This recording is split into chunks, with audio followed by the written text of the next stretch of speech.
Hello everyone and welcome again to my How to Education channel.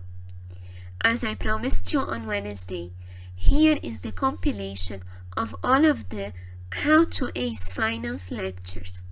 After watching this video, don't forget to leave me your feedback.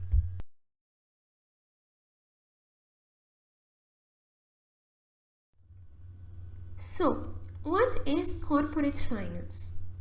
Corporate finance is the branch of finance that tackles the funding of a corporation.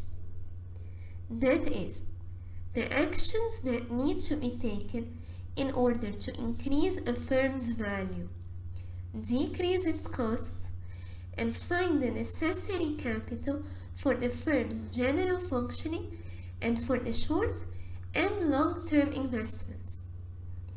These actions are what we call capital structure, capital budgeting, and working capital management. Let us define each of them. Any corporation has a variety of assets to manage. These include current assets and long-term assets. To pay for all of these, the firm probably got a lot of money, which came from either liability or from equity. A liability is a long or short-term debt that should be returned with interest after a certain period of time. The money from equity does not need to be returned, but instead, the creditor, which is the person lending you money, receives an ownership right over a certain percentage of the corporation. The decision between using liability, equity, or a mixture of both to pay for the assets is called the capital structure. Just as we said that a firm has a number of assets to manage, it also has a number of projects and long-term investments to take care of. The decision about which long-term investments to choose and the management of these investments is what we call capital budgeting.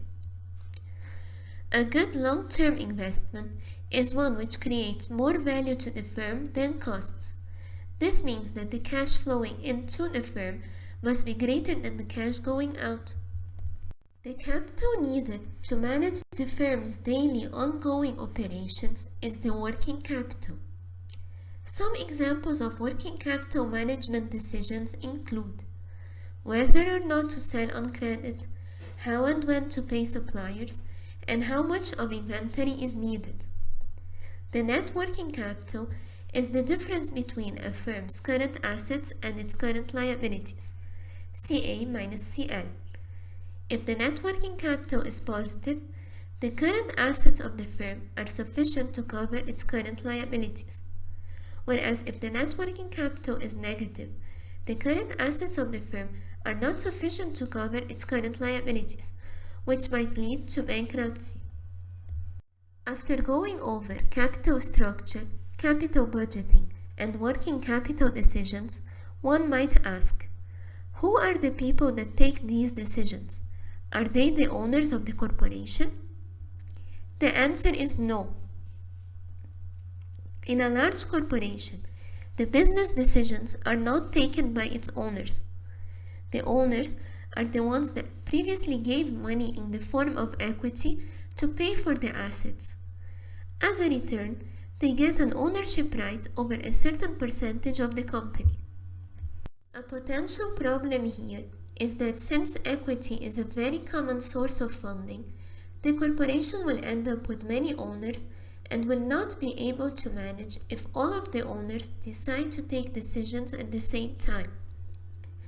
This is why the owners appoint managers which will be in charge of the decision-making process. The capital structure, budgeting, and working capital decisions are taken by financial managers. The CFO, Chief Financial Officer, is the leader of all of the financial managers. Throughout the last couple of slides, I generalized the word corporation. So, let's just make this point clear. A corporation is not the only form of business firm or business organization. In addition to the corporation, there are also the sole proprietorship and the partnership, the latter being either general or limited. Let's define each of them now. As the name suggests, sole proprietorship is a business made of a single person. It is the most common form of business and the largest in number. This kind of business is like an extension of the owner, meaning that the only tax that the owner has to pay is the tax on personal income. There is no such thing as corporate income or taxation on corporate income. Since the sole proprietorship is only made of one person, in case of problems or debts, the owner takes the full responsibility, or, in other words, he or she has unlimited liability. In addition to that, since this business is an extension of the owner, there is no difference between the business assets and the personal assets, meaning that personal assets can be confiscated in case of death or bankruptcy. The money coming from equity will be much less in a sole proprietorship, since the business has only one owner. This amount will depend on how much money he or she is able to invest in the business. Of course, sole proprietorship has certain advantages. It has only one kind of tax, it is the easiest to start, the least regulated, and the owner is able to keep all the profit to himself or herself. Nonetheless, it has some disadvantages too, such as unlimited liability, limited amount of money from equity, the ownership duration is limited to the life of the owner, it is hard to transfer ownership of the business from one person to another, and so on. Another form of business is a partnership. A partnership is a business made up of two or more parties, and where all the profits and losses are shared between the partners. There are two types of partnership: general partnership and limited partnership. In a general partnership, all partners provide a certain amount of work plus money for the company. The profits and losses will be shared by all the partners, so if one of them isn't able to fulfill his or her work or money duties to the firm, the other partners must make up for his loss by providing the missing amount of money or work. This means that all general partners have unlimited liability for all the debts. In a limited partnership, in case of bankruptcy or any other arising issue, the limited partner is only liable to a certain extent, determined by the amount of cash or work invested. In other words, if partner number 1 does not fulfill his obligations, partner number 2 has no obligations at all with partner 1. This is called limited liability. The limited partner also does not participate in the management of the business. Just like the sole proprietorship, partnership has some advantages and some disadvantages. The advantages are: since there are two or more owners, more capital will be available. It will also be relatively easy to be started, since it's not as large as a corporation. And just as the sole proprietorship, the only taxable income is the personal income. Some disadvantages of the partnership are: partnerships have a limited life that will cease to exist when one of the partners dies or wants to sell his membership. It is also hard to sell or transfer ownership. Also, in the case of general partners, the liability is unlimited. Lastly, a corporation is the form of business where the owners are not the managers. In other words, the owners are not the ones making decisions. This brings many advantages, such as limited liability. The corporation will not stop if one owner leaves or dies, and the ownership is easily transferred to someone else. All of these advantages will be very helpful to the corporation when raising cash, which is much harder for the sole proprietorships and partnerships. The main disadvantage of the corporation is that both of its incomes are subject to taxes, which is what we call double taxation: the personal income taxes and the corporate income taxes. The personal income comes from something called dividend. Dividend is the returned money that the owners had previously invested as equity. If we were to compare corporation with partnership, the main characteristics of corporation that we would emphasize on are double taxation, limited liability, unlimited life, and freedom to decide when and how to pay dividends. But before we emphasize the characteristics of partnership, let us go over shares, stocks, and dividends. As mentioned before, the money received through equity does not need to be returned. That is, a person giving money to the company as equity will receive a number of shares of stock in return. The more money being invested, the more shares the person receives, and so the more ownership right he or she has. In addition to the shares, the company might also decide, but it's not obliged to give his money back to the owners in the form of dividends. Each share of a corporation gets the right to one vote. So an owner with 40 shares has double the voting rights of an owner with 20 shares. Owners are also called shareholders or stockholders. Shares can be easily exchanged, as in bought or sold, which means that a corporation has a high liquidity. For a partnership, taxes are only on personal income.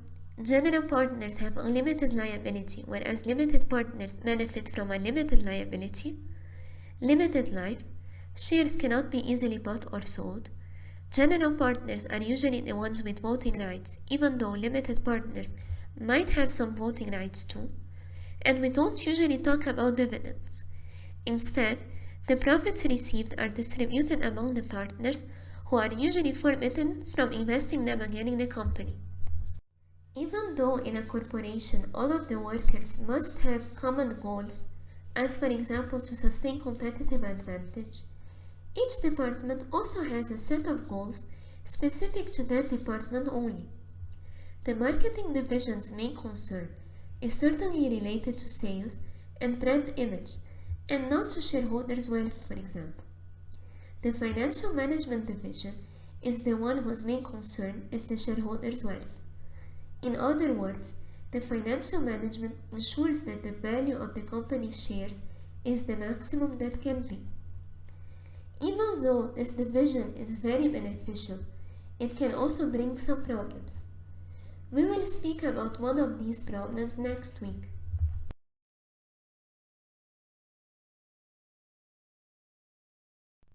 As we said last week, even though the division of goals by department is actually very beneficial to the corporation, it can also bring some problems. Another situation that can bring some drawbacks is the separation between owners and managers in a corporation. One of these problems is called the agency problem. To define the agency problem, let's first explain what is an agency relationship. Agency relationship is the relation between the principal and the agent, such that the principal are the owners, which we call shareholders, and the agents are the managers, usually assigned by the shareholders. The agency problem arises from a conflict of interest between the principal and the agent. That is, sometimes the managers of a corporation will act in a certain way that benefits themselves and to the disadvantage of the owners. As for example, an agent who receives commission for a sale might not tell the buyers that the price can be negotiable, thus making the owner potentially lose a client. No matter how dedicated the managers might be, they're not the owners of the corporation, and thus have different goals. A manager, for example, needs to keep his job and might end up not choosing a riskier investment to his own interest.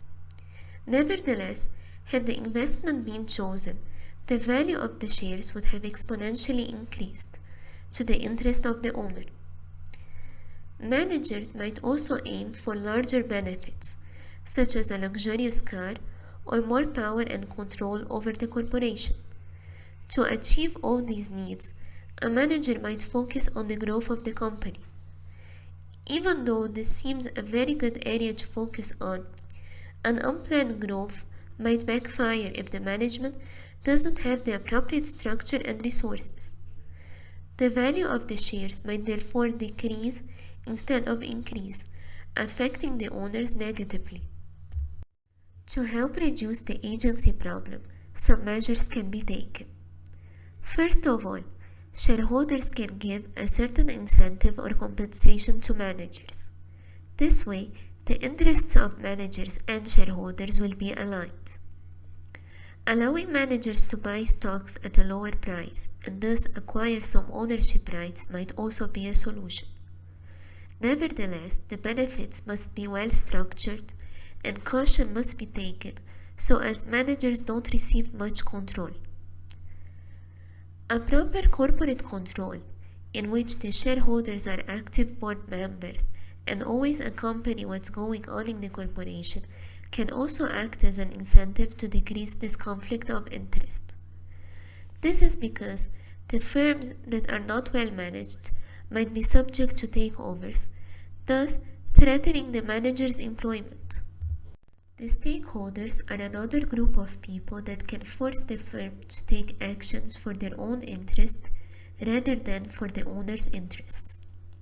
The stakeholders of a corporation are the group of people other than the stockholders and creditors that affect or are affected by its actions and thus can claim the firm's cash somehow. Some examples of stakeholders are directors, employees, government, suppliers, unions, and the community from which the business gets its resources. In order for a corporation to continue to operate properly, thus managing the interests of owners, managers, and stakeholders, it needs cash. This cash will either come from its daily activities or from debt or equity. The money from debt and equity usually comes from the financial markets. That is, a firm needing capital will issue securities, which are usually stocks and bonds. We already defined stocks as being the shares that a creditor receives in exchange for the capital that he puts in the firm. These shares will give the creditor an ownership percentage right over the corporation. In addition, the creditor might receive monthly dividends. Bonds, on the other hand, are certificates that state that the company is borrowing a sum of money, debt, and specify the deadline for the firm to return this money and the percentage of interest that will be paid monthly. After the firm issues these securities, it will sell them to the financial markets in return for the money needed, which will be used to invest in assets that will generate more money coming from the firm's activities. Money coming from the firm's activities is subject to taxation, which goes to the government. What is left after the taxes were deducted will either be used to pay the debt and the equity or will be retained in the company. The cash flow coming from the firm's activities must always be higher than the cash flow from the financial markets, which is the borrowed money, so that the firm is successful and does not go bankrupt. The financial markets can operate as primary or as secondary markets. In a primary market, securities are sold for the first time, usually through an initial public offer. The corporation is the one that usually sells these securities to save money for its operations. In a secondary market, the buying and selling of older securities that were previously sold takes place between the dealers, which are the buyers and sellers themselves. This is most common with shares, since a person can buy and sell shares at his or her own discretion and for a countless number of times. Examples of secondary markets include the Nasdaq and the New York Stock Exchange. In the secondary markets, securities may be traded mainly in two different ways. Number one, through auction market, where a broker who doesn't take part in buying or selling matches a potential buyer with a potential seller and earns a commission, for example in the New York Stock Exchange. Or through a dealer market, where brokers are not involved in the negotiation and the buyers and sellers, who are dealers, assume the full risk. It is not the corporation that issues securities. The already existing securities are traded between the investors themselves, example the Nasdaq. To conclude this chapter, let us just have a quick look on the hierarchy pyramid of the financial management department in a corporation. Within this department, there are four main roles: controller, CFO, treasurer, and vice president of finance. The highest rank is held by the CFO, the chief financial officer. Both the controller and the treasurer report to the vice president of finance, who in turn reports to the CFO. Treasurers and controllers both have different roles. The controllers usually focus on the inside of the company. They prepare financial statements such as balance sheets, income statements, statement of taxes, and so on, based on past data. Treasurers, on the other hand, focus more on finance and investments for the present and the future, and less on the accounting tasks.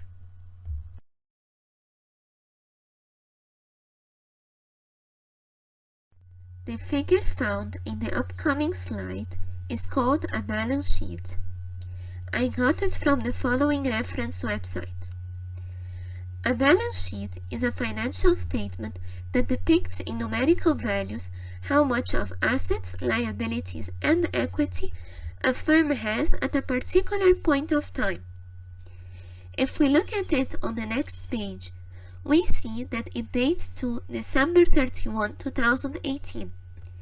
This means that on the 1st of January 2019, we might have more or less assets, thus implying more or less liability or equity. In other words, this balance sheet will not be valid anymore on the 1st of January 2019, just as it was not valid on the 30th of December 2018. I will be explaining throughout this lecture what are assets, what are liabilities, and what is owner's equity. Assets have to do with ownership. They are what the firm owns and what it invested on. Liabilities and owner's equity have to do with financing. These are the two ways that a firm has to pay for the assets. Using this logic, we can conclude that assets equal liabilities plus owner's equity, and this is what we call the accounting equation. Before we can move on to the next point, let's go over the concept of liquidity. An asset is said to be liquid if it can be converted to cash as quickly as possible, but without a significant loss in value. That is, let's just say that you suddenly fell into a large financial trap and need $900,000 as soon as possible. Let's also consider that you can sell your $1 million apartment to cover for that pitfall. Does that mean that your apartment is a liquid asset? The answer is no. Even though your apartment can be sold and converted to cash, it's highly unlikely that you will be able to sell it quickly without a significant loss in value. Any $1 million asset can be easily sold for $300,000, for example, but in that case, $700,000 were lost. If the apartment were sold quickly for $1 million, then we could have said that it's liquid since its value stayed the same. Sometimes a firm can be too liquid as well. This isn't an advantage either. In this case, too liquid means that it holds a lot of cash. Nevertheless, when holding a lot of unused cash in hand, you're losing the interest payments that you would get had you invested this cash. As you can see in the balance sheet at the beginning of this lecture, the assets are listed in order from the most liquid, which are cash or current assets, to the least liquid. The next slide shows another example of a balance sheet. Note that total liabilities equal $16,000. Total stockholders' equity equal $85,000. 16,000 plus 85,000 equals $101,000, which is the total assets. Thus, total assets are always equal total liabilities plus stockholders' equity, which is our accounting equation. Usually, as we have seen from the two previous balance sheets, on the left side of the balance sheet are the assets. Assets are classified as either current assets, which are the most liquid ones, such as cash, accounts receivable, inventory, or fixed assets, which are the least liquid ones. Total assets equal current assets plus fixed assets. Fixed assets are either tangible or intangible. Tangible assets are the physical assets that a firm owns, as for example the equipment, land, and building. Intangible assets do not exist in physical form, such as copyright laws, trademark, and patents that protect the firm. On the right side are the liabilities and the owner's equity. Just as we have current assets, we have current liabilities, which are usually accounts payable, notes payable, and short-term liabilities, and long-term liabilities. The current liabilities are the ones that must be paid within the next 12 months. Total liabilities equal current liabilities plus long-term liabilities. The net working capital is the difference between current assets and current liabilities, as in net working capital equals CA minus CL. If the net working capital is positive, we assume that within the next 12 months, the firm will always have more assets than liabilities, and therefore will not have any problem in paying its obligations. The net working capital increases if current assets increase or if current liabilities decrease. Buying something will usually decrease net working capital since cash goes out of the firm, whereas selling something will increase the net working capital since cash goes into the firm. If net working capital is zero, we assume that within the next 12 months, the firm will have the same amount of assets and liabilities, and therefore will not have any current asset left after paying its obligations. This is a rare case. If the net working capital is negative, we assume that within the next 12 months, the firm will always have more liabilities than assets, and therefore will not be able to pay its current obligations. The analysis of the balance sheet can give us a lot of information about how the firm is doing at a particular point in time, and the analysis of many balance sheets will give a lot of info about a particular period in time. There are three concepts to keep in mind when analyzing a balance sheet. Number 1, accounting liquidity. Number 2, debt versus equity. And number 3, value versus cost. The first concept was already thoroughly explained at the beginning of the chapter. The more liquid a firm's assets are, the more likely it is that the firm will be able to overcome any financial difficulty that might arise and to meet its financial obligations. Any firm needs an adequate amount of liquidity to keep functioning. Nevertheless, one must keep in mind that, as mentioned before, the more liquid an asset is, the less return in interest a firm can receive.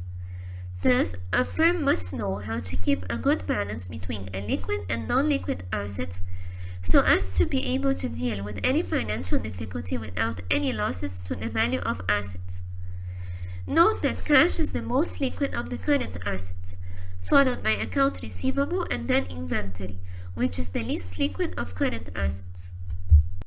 The debt versus equity concern is about deciding which combination of debt and equity to use when financing the assets of a firm, its capital structure. Of course, the creditors, which are the ones who lent money to the company, are the first one to claim a firm's cash in case it does not fulfill its payment obligations, and can even take legal actions against the firm in this case. Stockholders, on the other hand, will only receive their dividends after all the debt is paid. Thus, they have what we call a residual claim, which is what's left of it.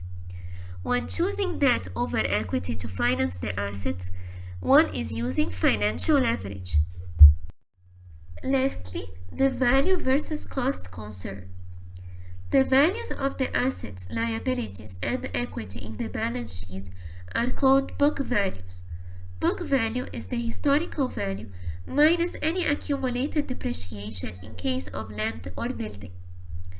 Today, an asset could be worth more or less than its book value, which is the value that the firm paid for it. Nevertheless, the balance sheet will always keep its book value. Market value is the price at which the assets, liabilities, and equity could be bought from the market or paid for today. Current assets and current liabilities have very similar market value and book value, but this might not be the case with fixed assets, long-term liabilities, and equity. The financial manager's main goal is to increase shareholders' wealth. To do that, he or she has to increase the market value of the shares to the maximum. The market value equals the stock price times the number of shares. This next example will help you clarify this. Let's say a firm's book value is $1 million. This is the balance sheet value. If the company does a good job and the customers are satisfied, its reputation will increase and the firm's value will consequently increase too. This is the market value. A bad construction or road blockage close to the firm would decrease the market value. Liabilities are recorded at their face value, which is the value that needs to be paid without taking the interest into account. In other words, the book value. When the risk that the firm needs to take changes, the interest rates will respond to these risks, and thus the value of the liability will change too. This is the market value. Let's recap. We know that assets equal liability plus equity, and liability equal assets minus equity. Equity equals assets minus liability. But assets are current assets plus fixed assets, and liabilities are current liabilities plus long-term liabilities. So equity equal current assets plus fixed assets minus current liabilities minus long-term liabilities. But we know that net working capital equals current asset minus current liability. Thus, equity equal current assets plus fixed assets minus current liability minus long-term liability, which is equal to net working capital plus fixed assets minus long-term liabilities. The figure found in the upcoming slide is called an income statement. I got it from the following reference website. An income statement is a financial statement that depicts in numerical values the situation of the company over a period of time. And by situation, I mean revenues and expenses. An income statement can have many formats, but it usually starts with the revenues, and then all the expenses get subtracted to find the net income.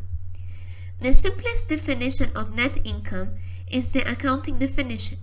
Net income equals revenues minus expenses. Nevertheless, an income statement uses a much more detailed equation to find the net income.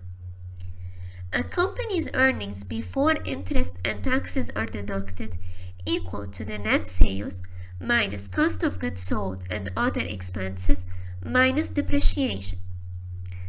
Once the interest paid is deducted from the earnings before interest and taxes, we will get the earning before taxes.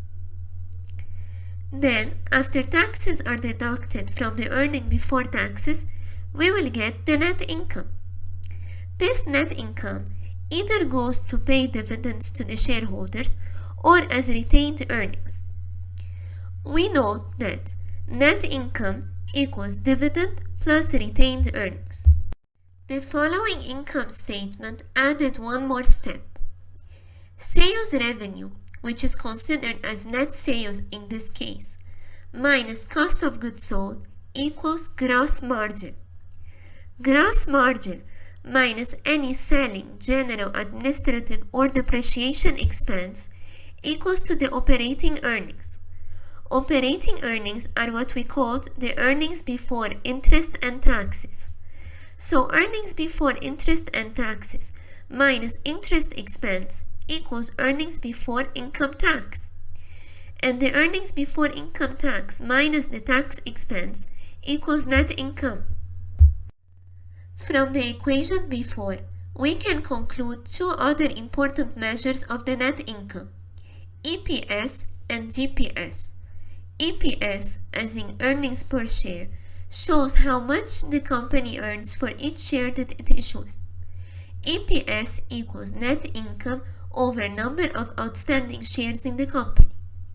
DPS, as in dividends per share, shows the total dividends that a firm pays in 12 months divided by the number of outstanding shares. So dividends divided by number of outstanding shares in the company. Cost of goods sold are the fixed and variable cost of creating the good that will be sold to generate revenue. Fixed costs are the costs that a company must incur, whether it sells the product or not, as for example rent, salaries, depreciation, water, and electricity. Variable costs are the costs incurred at the production stage, as for example material costs, production wages, and so on. We are going to start next week's session by solving the following problems.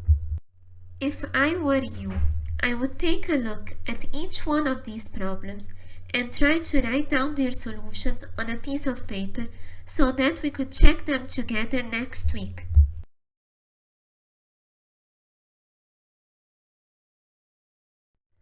After going over the balance sheet and the income statement last week, today we're gonna speak about the statement of cash flow. A statement of cash flow is another important financial statement that gives a clear picture to the financial manager of all the cash flowing in and out of the company.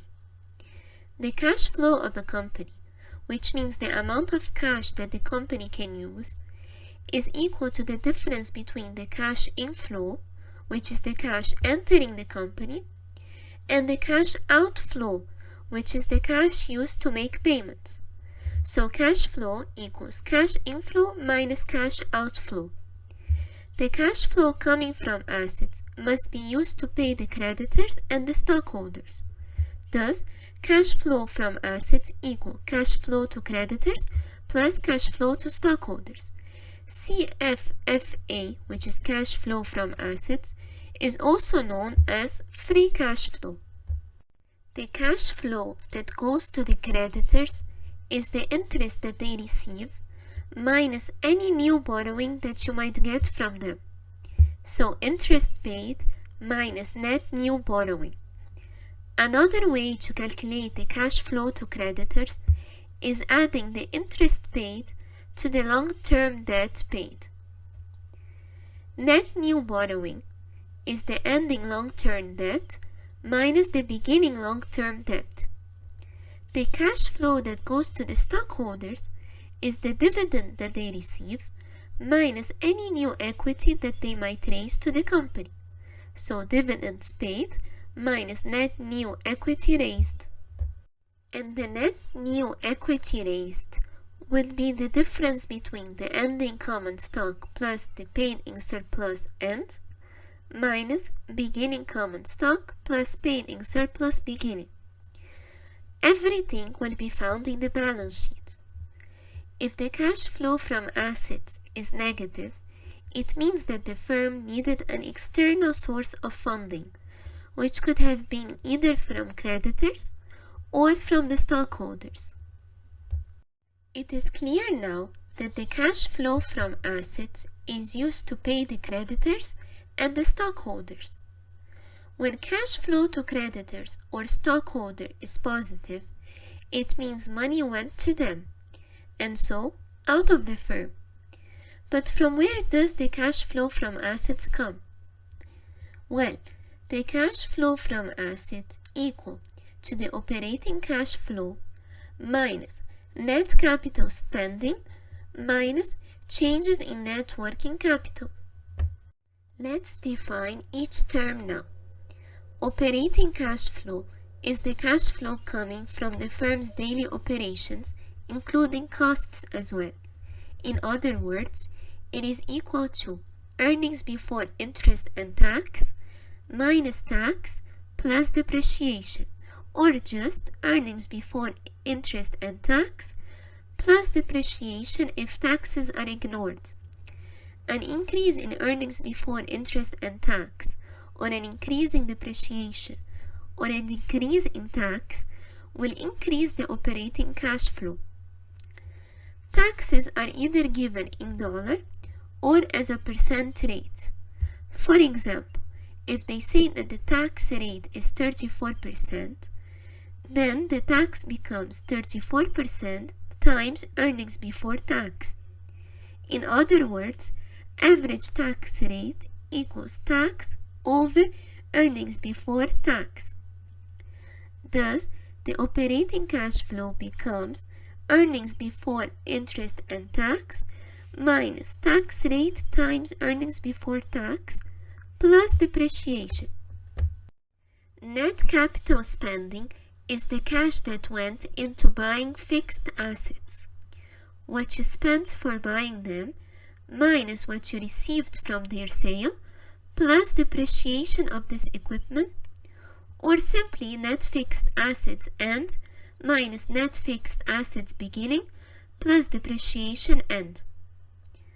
We already defined the net working capital as current assets minus current liabilities.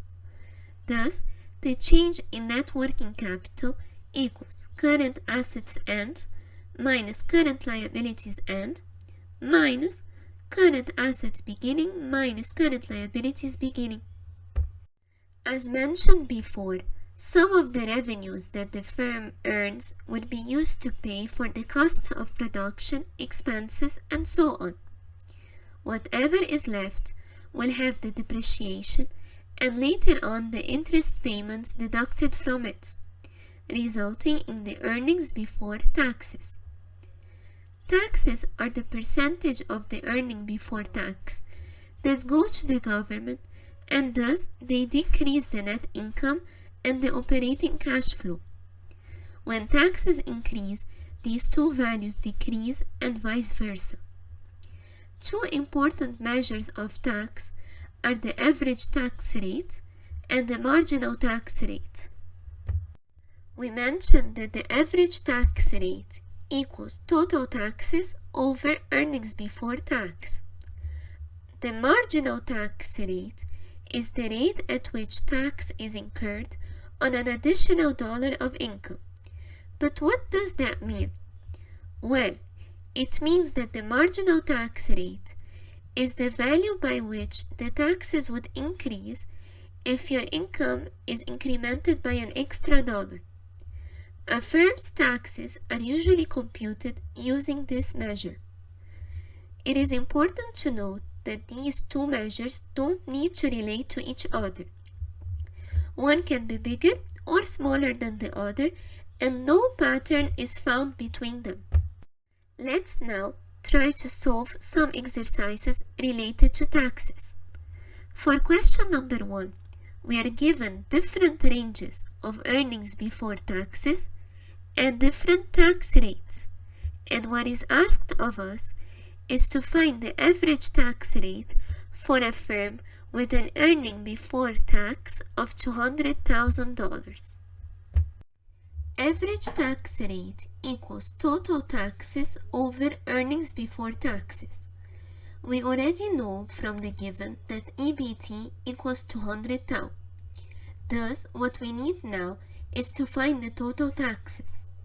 In order to do that, we have to multiply each tax rate by the maximum EBT of its range minus the maximum EBT of the range before and add all the results.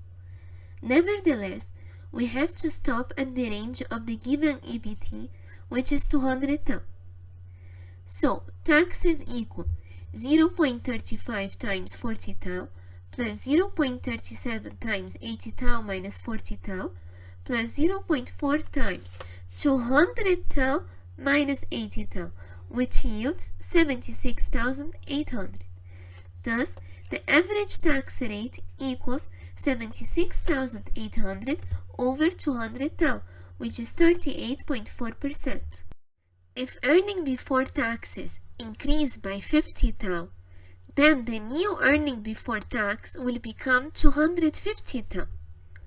Taxes are equal to 0.35 times 40,000 plus 0.37 times 80,000 minus 40,000 plus 0.4 times 240,000 minus 80,000 plus 0.41 times 250,000 minus 240,000, which is 96,900. Thus, the additional tax is 96,900 minus 76,800, which is 20,100. Question number 1 gave us the following information. Sales to be 798,000, cost of goods sold to be 447 tau, depreciation expense to be 37 tau, tax to be 14 tau, and an interest rate of 35%. What they're asking us to do is to find the net income for this firm.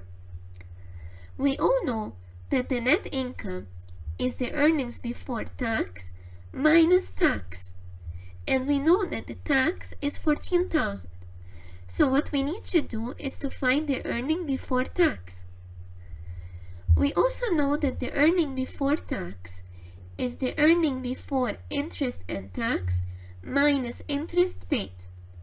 So let's first find earnings before interest and tax, which is sales minus cost of goods sold minus depreciation. So 798 tau minus 447 tau minus 37 tau to give 314 tau. Now, earnings before tax equals 314 tau minus 0.35 times 314, since the interest rate is 35%. Earnings before tax equals 204,100.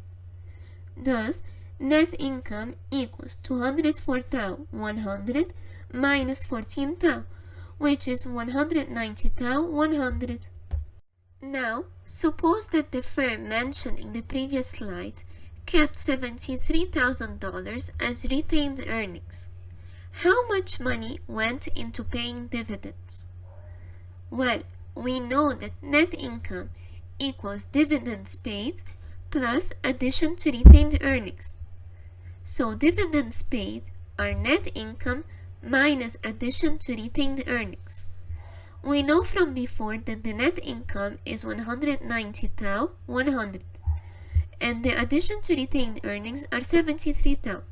So 190,100 minus 73 tau equals 117 tau 100. Note that if the exercise had said that the retained earnings decreased by 73 tau, then the addition to retained earnings would have been minus $73,000 instead of $73,000. Question number 3 is asking us to find the amount of total liabilities.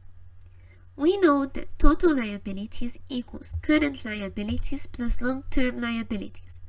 And we also know from the given that long-term liabilities are equal to $4,180. Thus, what we need to find first are the current liabilities. We also know that since net working capital is equal to current assets minus current liabilities, then current liabilities are equal to current assets minus net working capital. And net working capital from the given is equal to $640. Thus, we need to find current assets. Current assets are equal to total assets minus fixed assets, which are $6,230 minus $3,910. Now, current assets are $2,320. So, current liabilities are $2,320 minus $640, and total liabilities are $1,680 plus $4,180.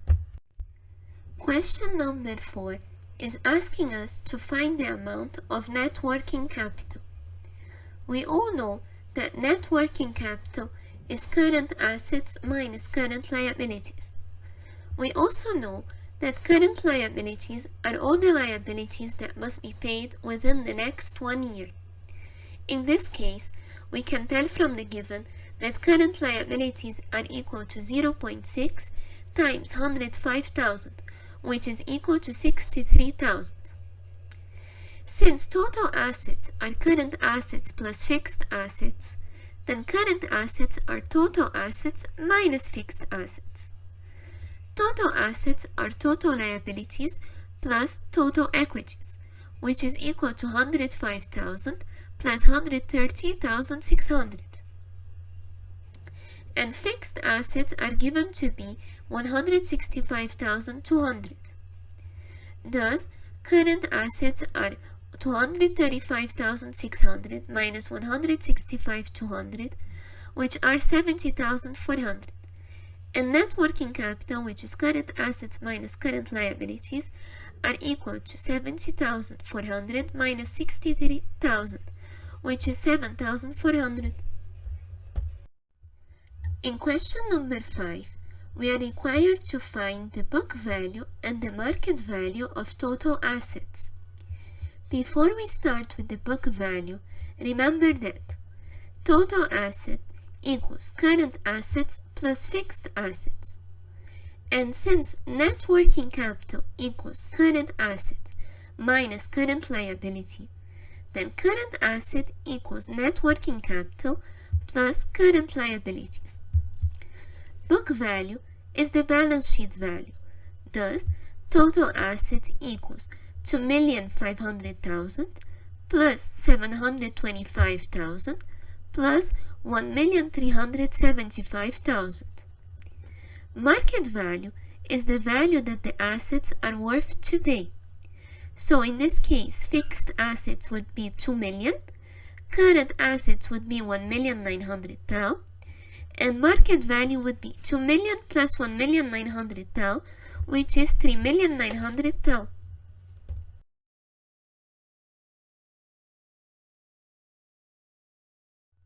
Financial statements can be used to compare one's firm with the other firms in the market. Nevertheless, it is very complicated to compare two companies because of their differences in size, accounting procedures, locations, target businesses, and time endings. A summer resort and a winter resort, for example, will function at opposite timings. Sometimes, it is actually very difficult to compare different periods of time of the same company. To solve this problem, financial statements should be standardized. This means that the information present in all of the financial statements should be presented in percentages and not in dollars. Examples of these financial statements are called common size balance sheets and common size income statements. The picture aside shows a common sized balance sheet. A common size balance sheet is one that displays all the accounts as a percent of total assets for the current year. If we take cash as an example, cash is 150,000. 150,000 over 8,467,138, which are the total assets, is equal to 0.0177. Thus, 1.77% of total assets are cash. If we now take long-term debt as an example, Long-term debt is 4,387,632. 4,387,632 over 8,467,138 equals to 0.5182. Thus, 51.82% of total assets are long-term debt.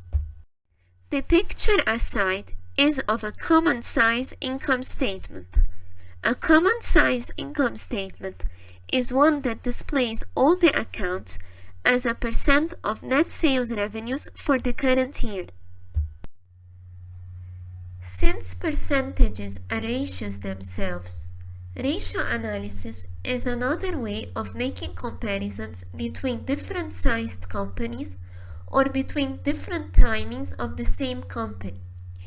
It is easier than making comparisons using a balance sheet or an income statement. To properly understand each ratio and be able to perform an adequate analysis, some questions must be asked. How this ratio was calculated and in what units of measurement is it expressed? How can it be improved? What is it measuring and why? Is this a good value measurement? There are 5 categories of financial ratios: liquidity ratios, financial leverage ratios, turnover ratios, profitability ratios, and market value ratios. Today, we will go over liquidity ratios and financial leverage ratios. Next week, we're gonna go over turnover ratios, profitability ratios, and market value ratios. From the name, we can conclude that liquidity ratios measure the firm's liquidity and ability to pay its short-term obligations. They usually tackle the current assets and current liabilities.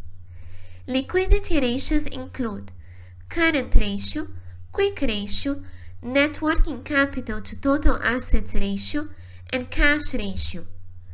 Let's begin with the current ratio. Current ratio equals current assets over current liabilities. To explain this ratio, let's take a numerical example. From the balance sheet in slide 5, we see that current assets are 2,479,793 and current liabilities are 1,340,807. In this case, current ratio is 1.85 times, meaning that there are 1.85 times more current assets than current liabilities. For the people lending money to the firm, the higher the current ratio, the more likely it is that they will lend the money. For the firm, it is important that the current ratio is always greater than 1, or else the net working capital will be either 0 or negative, and the firm will not be able to meet its obligations. Nevertheless, a very high current ratio will not be beneficial as well, since it might mean that the firm is too liquid and is depending too much on the cash from the current assets instead of depending on the operating cash flow to pay the debt. To have a proper idea about how good the value is, the firm must compare it to the other firms. Quick ratio equals current asset minus inventory over current liability. Let's go back to the numerical example. Current assets equal 2,479,793. Current liabilities equal 1,340,807. Inventory equals 1,345,230. In this case, quick ratio equals 2,479,793 minus 1,345,230 over 1,340,807, which is 0.846 times. It is less than half of the current ratio, which means that when inventory was removed, the ratio decreased to less than half of what it was before. This shows that inventory is a very important part of the current assets in this case. Another formula for quick ratio would be quick ratio equals cash plus accounts receivable over current liabilities. Net working capital to total assets equals current asset minus current liability over total asset. The net working capital to total assets ratio measures the net liquid assets of a company as a percent of its total assets. It aims to represent the amount of additional funds available for financing operations as a percentage of the size of the business. In this case, quick ratio equals 2,479,793 minus 1,340,807 over 8,467,138. Thus, quick ratio equals 0.1345. This means that net working capital is 13.45% of the firm's total assets. 13.45% of the firm's total assets are available for financing its operations. Cash ratio equals cash over current liability, which is 150,000 over 1,340,807, which is 0.112 times. This company has a very low amount of cash compared to the current liabilities, which is not the ideal case. Even if the cash has a lower return than fixed assets, a firm must still have a proper amount of liquidity to meet its short-term obligations. That's because the firm needs to pay its obligations within a certain number of days. Low quick and cash ratios are problems to short-term lenders. Another type of financial ratios are the financial leverage ratios, which measure a firm's capability to meet its long-term obligations. The financial leverage ratios can be classified into leverage ratios and coverage ratios. Let's start with the leverage ratios. There are 4 types of leverage ratios: total debt ratio, debt over equity ratio, equity multiplier ratio, and long-term debt ratio. The total debt ratio equals total debt over total assets.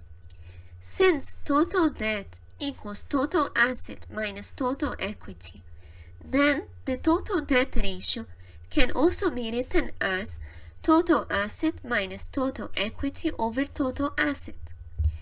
Let's give a numerical example based on the previous balance sheet. Total debt equals current liabilities plus long-term liabilities, which are 1,340,807 plus 4,387,632. So, total debt equals 5,728,439. Total assets are current assets plus fixed assets. So, 2,479,793 plus 5,987,345. Thus, total assets are 8,467,138, and the total debt ratio equals 5,728,439 over 8,467,138. Total debt ratio equals 0.677. This means that 67.7% of the firm's assets are financed using debt. The debt over equity ratio equals total debt over total equity, which is equal to 5,728,439 over 2,738,699, which is 2.092 times. This means that the firm makes 2.092 times more debt than equity. Total debt equals debt over equity ratio times equity. If debt over equity ratio is 1, then the firm uses equal amounts of debt and equity to acquire its assets, as in 50% debt and 50% equity. Suppose that the total debt ratio is 0.35. This means that the total debt over total assets equals 0.35. Thus, if total debt is 35,000, the total assets are worth 100,000. Total equity equals total assets minus total debt. So, 100 tau minus 35 tau, which is 65 tau. Therefore, debt over equity ratio equals 35,000 over 65,000, which is 7 over 13. Let's now suppose that the debt over equity ratio is given. Debt over equity equals 0.4. Then, if debt is 40,000, equity will be 100,000, and the total asset, which is total debt plus total equity, will be 140,000. In this case, total debt ratio equals 40,000 over 140,000, which is 2 over 7. The equity multiplier equals total assets over total equity. Since total assets can be written as total debt plus total equity, the equity multiplier can be written as total debt plus total equity over total equity, which is total debt over total equity plus total equity over total equity, which is total debt over total equity plus 1. Total debt over total equity is the debt over equity ratio. So the equity multiplier equals debt over equity ratio plus 1. The debt over equity ratio was 2.092 from the previous slide. So the equity multiplier is 2.092 plus 1, which is 3.092. The equity multiplier measures how many dollars in assets a firm will receive for each $1 that it invests in equity. Long-term debt ratio equals to long-term debt over long-term debt plus total equity, which is 4,387,632 over 4,387,632 plus 2,738,699, which is equal to 0.616. This means that 61.6% of the long-term obligations are liabilities and 38.4% are equity. This ratio is more important to the financial analysts than the ratios concerning current liabilities, since the current liabilities are always changing. Let's now move to the coverage ratios. There are two types of coverage ratios: cash coverage ratio and times interest earned. Times interest earned equals earnings before interest and tax over interest. Let's say that earnings before interest and tax equals 50,000 and interest equals 10,000. In this case, times interest earned equals 50,000 over 10,000, which is 5 times. In other words, what the firm earns is 5 times the amount of interest that it needs to pay, and it will not default on its interest obligations. Cash coverage equals earnings before interest and tax plus depreciation over interest. Let depreciation be $10,000. In this case, cash coverage would be 50,000 plus 10,000 over 10,000, which is 6 times. This ratio is a better measure of the firm's ability to pay interest than the times interest earned ratio, because it includes the depreciation. Since depreciation is a non-cash item that is removed from sales to get earning before interest and tax, a better measure of the firm's interest capability would be to add back the depreciation. Nevertheless, a change in depreciation will not affect cash coverage, since when depreciation changes, earnings before interest and tax will change too.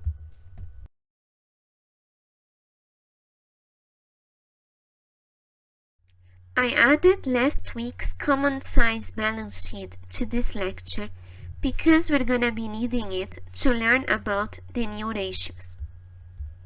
And I also added last week's common size income statement for the same reason.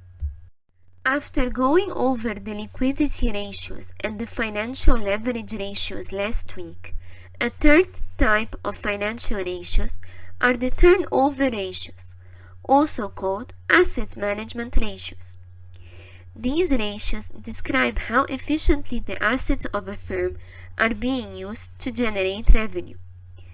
Turnover ratios are classified as inventory ratios or receivable ratios or asset turnover ratios. Let's take a look at each one now. There are two types of inventory ratios: inventory turnover ratio and days sales in inventory ratio. Inventory turnover ratio equals cost of goods sold over ending inventory. Cost of goods sold equals 523,500. And since the balance sheet given is of 31 December, inventory is the ending inventory. So ending inventory equals 1,345,230. So the inventory turnover ratio equals 523,500 over 1,345,230, which is 0.39. 0.39 is not a good value since it is less than 1. It means that the firm did not sell all of the inventory during the year. If it were 1.5, for example, it would mean that the firm sold its inventory 1.5 times in 1 year. The higher this ratio is, the more efficient the firm is in managing its inventory. Nevertheless, one must make sure that the firm is not running out of stock. Days sales in inventory ratio equals 365 over inventory turnover, which in this case is 365 over 0.39, which is 1014 days. It means that it takes 1014 days, which is almost 3 years, for the firm to sell inventory. A unit of inventory stays in the shop for about 1014 days before being sold. The reason for selling inventory so slowly needs to be investigated, as this is a very bad result. There are two types of receivable ratios: receivable turnover ratio and days sales in receivables. Receivables turnover equals credit sales over account receivable, or just sales if the credit sales are not given, over account receivable. Sales in this case is 750,000. You can check it in the income statement at the beginning of the lecture. And account receivable equals 984,563. So receivables turnover equals 750,000 over 984,563, which is 0.762 times. Again, it is not good to be less than 1, since it means that the firm did not collect all the money that it was supposed to receive from the sales. Let's say that this value is 2. This would mean that 2 times a year the firm collected all its money and made new credit sales. Days sales in receivables equal 365 over receivables turnover, which is 365 over 0.762, which is 479 days. This means that a firm takes on average 479 days to collect the money from a sale made on credit. This is also called the Average Collection Period Ratio, ACP. There are three types of asset turnover ratios: fixed asset turnover ratio, total asset turnover ratio, and net working capital turnover. Fixed assets turnover equals net sales over net fixed assets. Net fixed assets are equal to total fixed assets of the current year minus total fixed assets of the past year plus depreciation. If we're gonna analyze the balance sheet of 2008, there is no depreciation, so depreciation in this case is 0. Let's suppose that fixed assets 2007 are 5,187,345. Then the net fixed assets would be the total fixed assets in 2008, which are 5,987,345, minus the one in 2007, 5,187,345. Then net fixed assets equals 800,000. Fixed assets turnover will then be 750,000 over 800,000, which is 0.94. In other words, every $1 that the firm invested in fixed assets made it generate $0.94 in sales revenue. Total asset turnover equals sales over total assets, which is 750,000 over 8,467,138, which is 0.089. In other words, every $1 that the firm invested in assets made it generate $0.089 in sales revenue. Remember that total assets equals current assets plus fixed assets, and current assets equals net working capital plus current liabilities. So total assets equal net working capital plus current liabilities plus fixed assets. These equations will be important for the exercises later on. Net working capital turnover equals sales over net working capital. Of course, we're talking about net sales. So net working capital equals 750,000 over 2,479,793 minus 1,340,807. Net working capital turnover equals 0.65848. Net working capital turnover measures how effective a business is at generating sales for every dollar of working capital put to use. In other words, every $1 that the firm invested in assets made it generate $0.65848 in sales revenue. A fourth type of financial ratios are the profitability ratios. These ratios describe how well a firm uses the available assets and manages its operations. Profitability ratios are classified as profit margin, gross profit margin, operating profit margin, return on equity, which is the ROE, and return on assets, ROA. Profit margin equals net income over net sales. Let's say that net income equals 30,000. Profit margin will be 30,000 over 750,000, which is 0.04. In other words, every $1 that a firm makes from sales revenue gives a $0.04 profit. Remember that profit equals revenues minus expenses.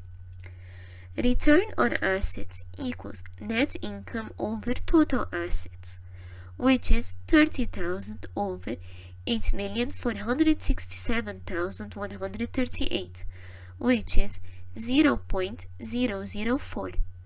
This means that every $1 investment in assets will increase the net income by $0.004. Return on equity equals net income over total equity, which is 30,000 over 2,738,699, which equals 0.011. So every $1 investment in equity will increase the net income by $0.011. Remember that there are many equations for the net income, as for example, sales times profit margin. These equations can help you in the upcoming exercises. When ROA equals ROE, then the equity multiplier equals 1. That's because ROA equals net income over total assets, and ROE equals net income over total equity.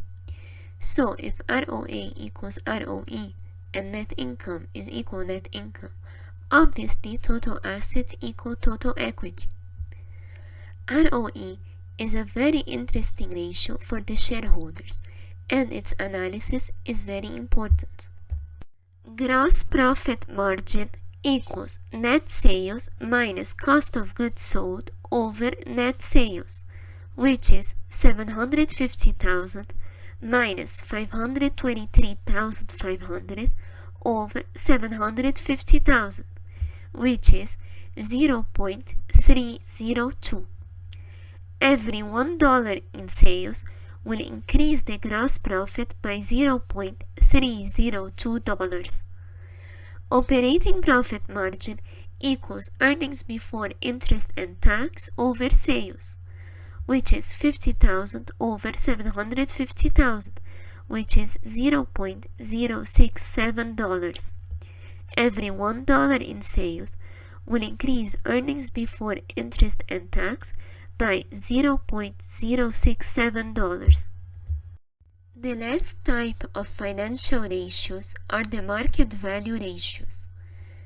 Note that we also have the market value measures. Both of these are based on info that's usually not present in the financial statements. Market price and number of shares outstanding are market value measures. Earnings per share, market to book ratio, Tobin's Q, price per earning, price earning growth, and price sales ratio are all market value ratios. Market price is the price at which any product is being sold today. It may be different from its historical value, which is the balance sheet value, also called book value. As mentioned in Chapter 2, the market value is the most important one. Earnings per share equals net income over number of shares outstanding. Number of shares outstanding is a market value measure that describes the number of shares issued and the number of shares purchased by investors. Net income equals 30,000. Assume that there are 3,000 shares outstanding. Then, earnings per share equals 30,000 over 3,000, which is $10 per share. This means that for every $1 invested in shares, net income will increase by $10. Price per earning ratio equals market price per share over earnings per share. This is another very interesting ratio to the shareholders. Assume that the price of one share of stock is $80. Price per earning will then be 80 over 10, which is 8 times. This means that the market price of the stock is 8 times the earnings that it provides. The higher the price per earning ratio, the higher the growth prospects of the firm. Price earning growth ratio equals price per earning over 100 times annual earnings per share growth rate. The lower the price earnings growth, the higher the earnings are increasing. Price sales ratio equals number of outstanding shares times stock price over sales revenue. Note that if the number of outstanding shares is not given, calculate it by doing common stock divided by its par value. Market to book ratio equals market value per share over book value per share. The book value per share equals total equity over number of outstanding shares, which is 2,738,699 over 3,000. Thus, book value per share equals $913. Market value is the current price of one share, which is $80. So, market to book ratio equals 80 over 913, which is 0.0876 times. It is less than 1, which shows that the firm lost value. It is no longer interesting for the shareholders to invest on it. Tobin's Q equals the market value of the assets over the replacement costs. The replacement costs are the current costs of replacing or duplicating these assets. The DuPont identity analyzes ROE as a function of profit margin, total asset turnover, and equity multiplier. So if the ROE, as in the return on equity, is not good enough, the equation will pinpoint the problem. The equation states that ROE equals profit margin times total assets turnover times equity multiplier. Before taking a look at the step-by-step derivation of the DuPont identity, keep in mind that multiplying one side of an equation by 1 yields the same results. Also keep in mind that total assets over total assets is equal to 1, and that sales over sales is also equal to 1. To conclude, we must recap that ratios will not be useful on their own. They need to be compared either to the ratios of another firm, which is called peer group analysis, or to the ratios of the same firm but in the past, time trend analysis. Time trend analysis is usually the most acceptable method of evaluation. This process of comparing is called benchmarking. An example of benchmarking is the Standard Industrial Classification Code, a U.S. government code to classify firms.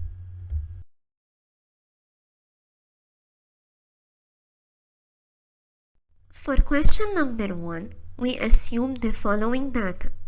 Sales $3,000, net income $1,200, net fixed assets $2,400, current assets $1,500, inventory $600, and interest expense $36. We need to find the common size statement value of inventory.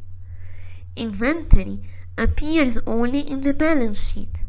Therefore, the common size statement asked for is the common size balance sheet. In a common size balance sheet, all accounts are displayed as a percent of total assets for the current year.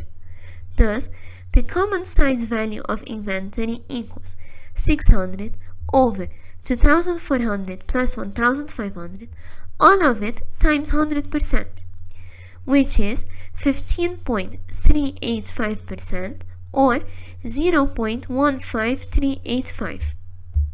For question number 2, we assume the same given as number 1, and we need to find the common size statement value of interest expense.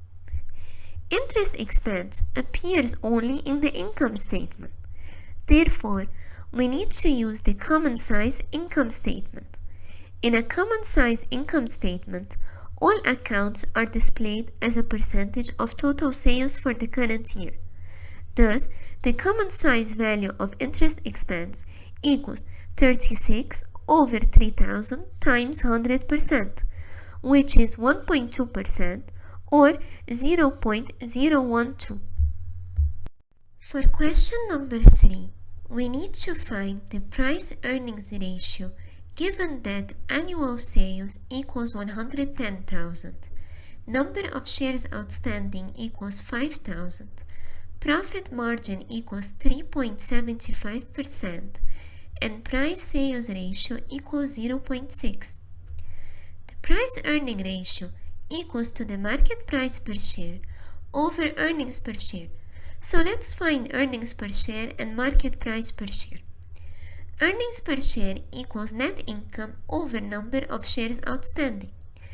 Number of shares outstanding is given to be 5,000, and net income equals to the profit margin times annual sales. So 0.0375 times 110,000 over 5,000. Earnings per share equals $0.825. The market price per share equals price-sales ratio times sales over number of shares outstanding. So 0.6 times 110,000 over 5,000, which is $13.2. Thus, price-earnings ratio equals $13.2 over 0.825, which is 16. For question number 4, assume the following. Long-term debt ratio equals 0.3. Current ratio equals 0.7. Current liabilities equals $350. Sales equals $2,220. The profit margin equals 4.5%. The return on equity equals 10%. And calculate the value of the net fixed assets. So, to begin with, current assets equals current ratio times current liabilities. So 0.7 times 350, which is $245. So current assets equal $245. Net income equals to the profit margin times the sales. So $2,220 times 0.045, which is $99.9. The total equity equals to the $99.9 of net income over 0.1, which is the return on equity. So total equity equals $999. 0.3 is the long-term debt ratio. The long-term debt ratio equals to long-term debt over long-term debt plus equity. So 0.3 equals long-term debt over long-term debt plus 999. So long-term debt equals 428.143. Total debt equals current liabilities plus long-term debt.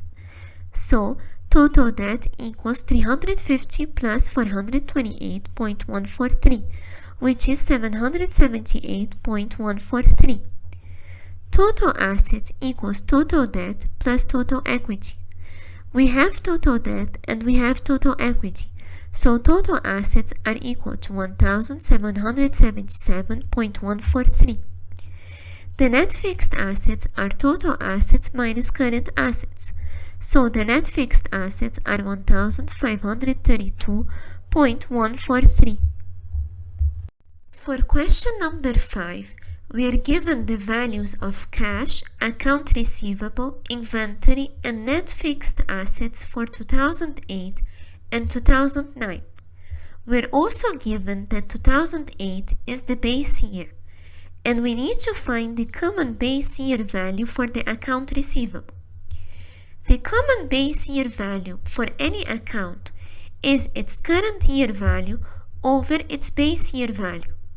So, the common base year value for account receivable equals current year value of account receivable, which is 90, over base year value of account receivable, which is 100.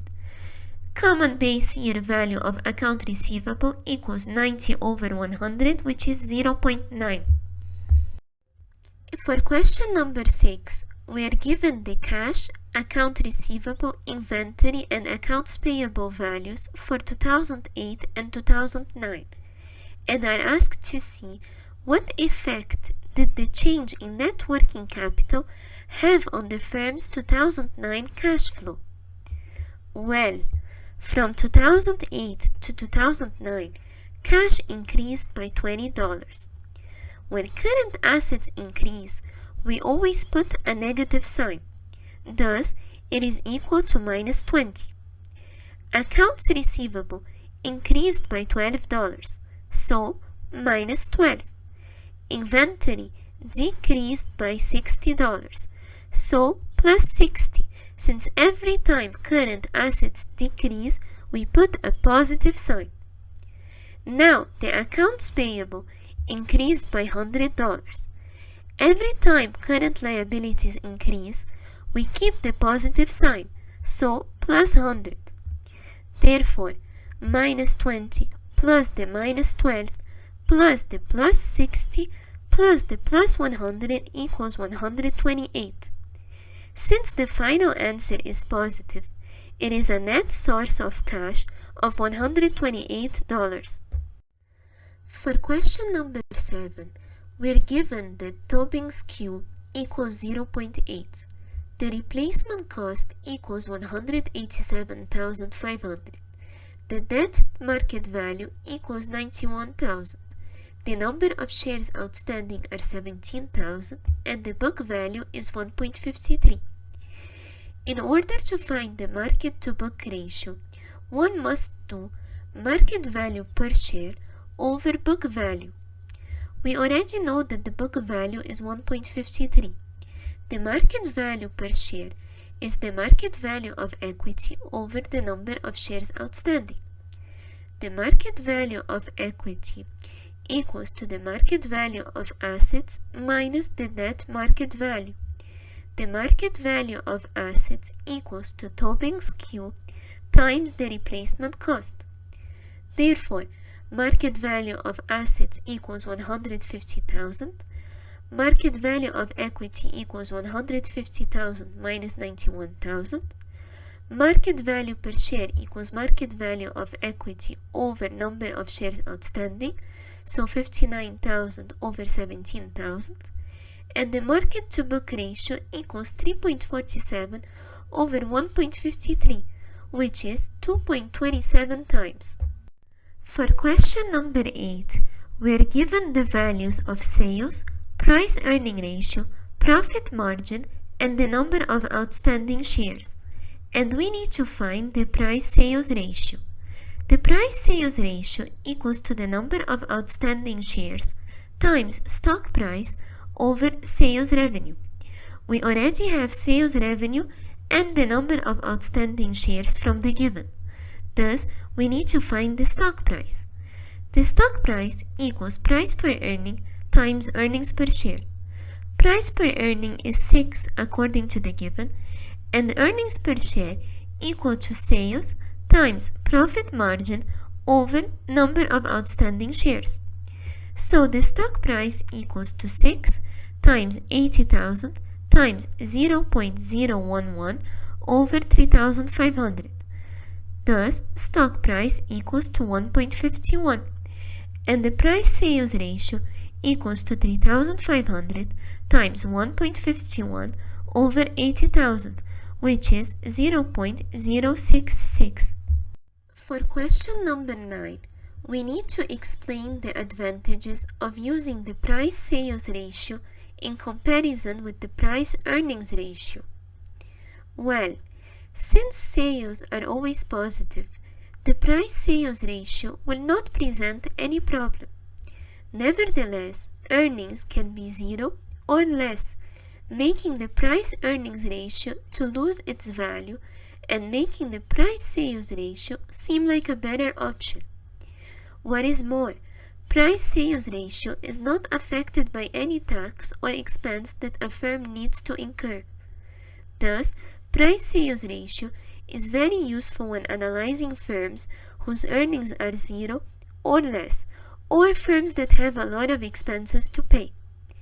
Both ratios will be useful when earnings are greater than 0.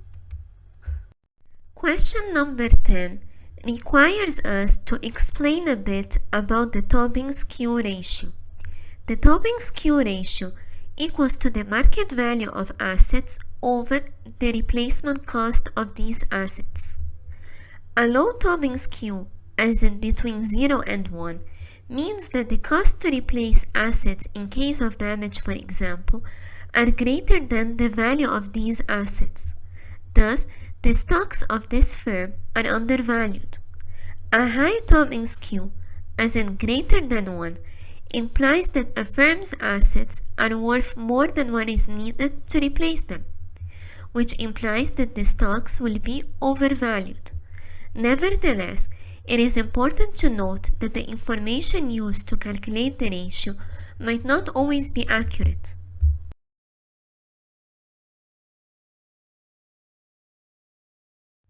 Throughout this lecture, we will discuss the time value of money and tackle some questions such as: is a $100 bill worth today exactly what it was worth yesterday?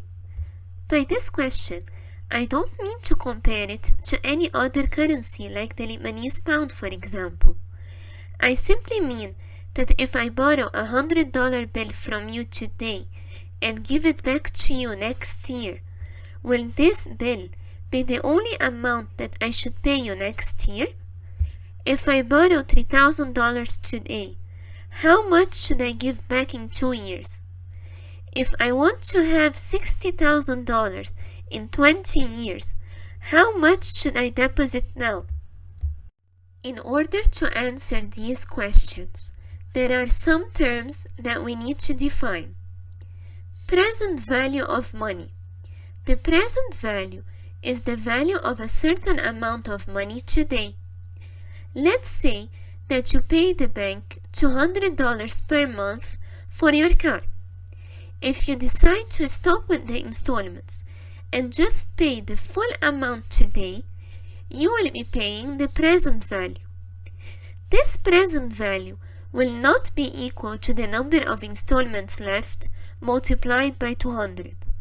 It will actually be much less than that, and that's why the present value of money is also called the discounted value.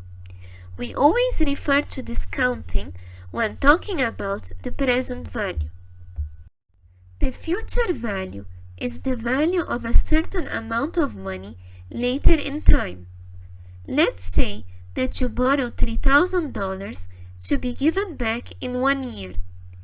The amount that needs to be paid after the time elapsed is the future value of money.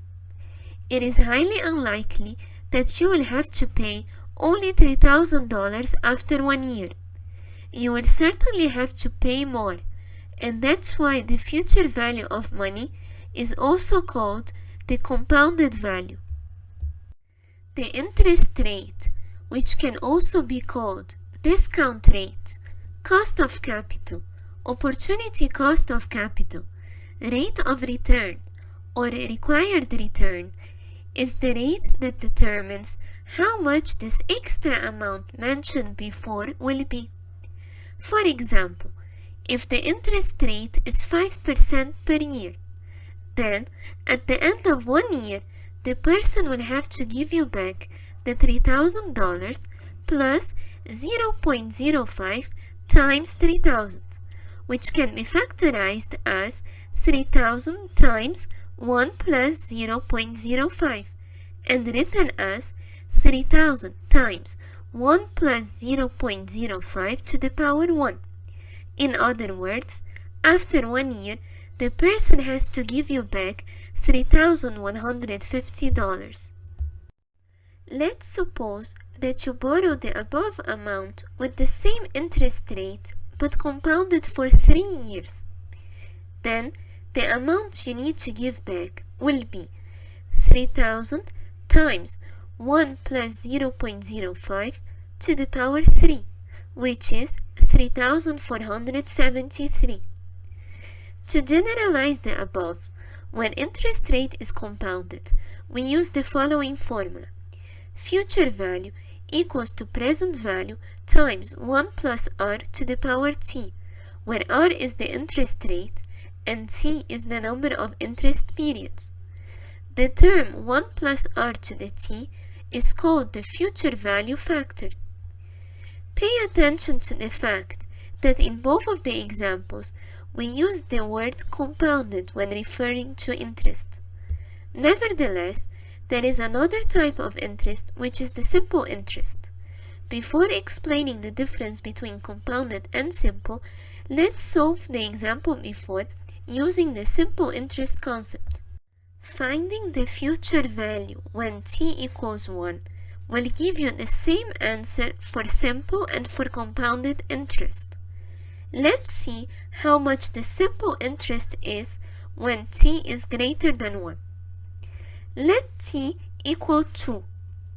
Then the future value will be $3,000 plus 3,000 times 0.05 for the first year plus 3,000 times 0.05 for the second year. In other words, 3,000 times 1 plus 0.05 plus 0.05, or 3,000 times 1 plus 2 times 0.05. Let t equals 3 now. The future value will be 3,000 plus 3,000 times 0.05 plus 3,000 times 0.05 plus 3,000 times 0.05, which is 3,000 times 1 plus 3 times 0.05, which is 3,450, which is different from 3,473, the compounded interest value. This shows that when t is greater than 1, simple interest is different from compound interest. To generalize the formula, future value of simple interest equals to present value times 1 plus RT. Simple interest is the interest earned only on the original amount, no matter how many years have passed. In the example before, we only calculated 5% of 3,000. We did not calculate 5% of any other number. Compounded interest is said to be the interest on interest. That is, when asked to find the future value of $3,000 after 3 years of borrowing, we use the formula future value equals 3,000 times 1 plus 0.05 to the power 3.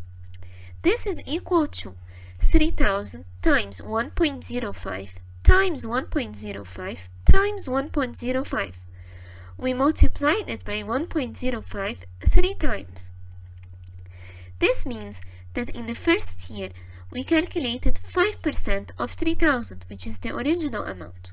In the second year, we calculated 5% of the new reinvested amount of 3,150, which is 3,000 times 1.05. In the third year, we calculated 5% of the newer reinvested amount of 3,307.5, which is 3,000 times 1.05 times 1.05. This is why we refer to it as interest on interest. In other words, interest not only on the original amount, but also on each reinvested amount. Not all the problems will be about finding the future value. Some might include finding R or T or present value. We will solve examples that include all the possibilities. Note that some professors might require you to learn how to use the financial calculator to solve some of the problems. Take a look at the financial calculator procedure below. The concept of future value and present value doesn't only apply to loans. It can also be used for investments. The example given before could be written in the following way.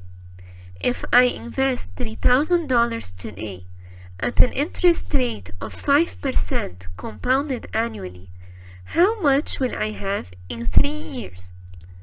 The answer is future value equals 3,000 times 1.05 to the power 3, which is 3,473. If it were simple interest rate, the answer would be future value equals 3,000 times 1 plus 3 times 0.05, which is 3450. Since t is small, the difference between simple and compounded isn't that large. Nevertheless, as t increases, the compounding effect will increase as well, and the difference between simple and compounded interest will be much larger. When solving present value and future value problems in the calculator, note that a cash outflow should always be preceded by a negative sign, and a cash inflow should always be preceded by a positive sign. That is, if we're talking about an investment problem, the cash that you invested is going out of your pockets, and the cash you will receive after a certain number of years is going in. So present value should be negative and future value should be positive. If we're talking about a borrowing problem, the money you borrow now is going into your pockets, and what you have to pay after a couple of years is going out. Thus, present value is positive and future value is negative. Nevertheless, this only applies to the calculator. When solving a problem on paper, all values should be positive. A common situation is when you invested or borrowed money in the past and want to see how much you will receive or have to pay today. In this case, the amount you invested or borrowed in the past is considered the present value, and the amount you will receive or pay today is considered the future value. Another common question is about the effect of compounding. That means, what is the difference between the future value using the compound interest and the future value using the simple interest?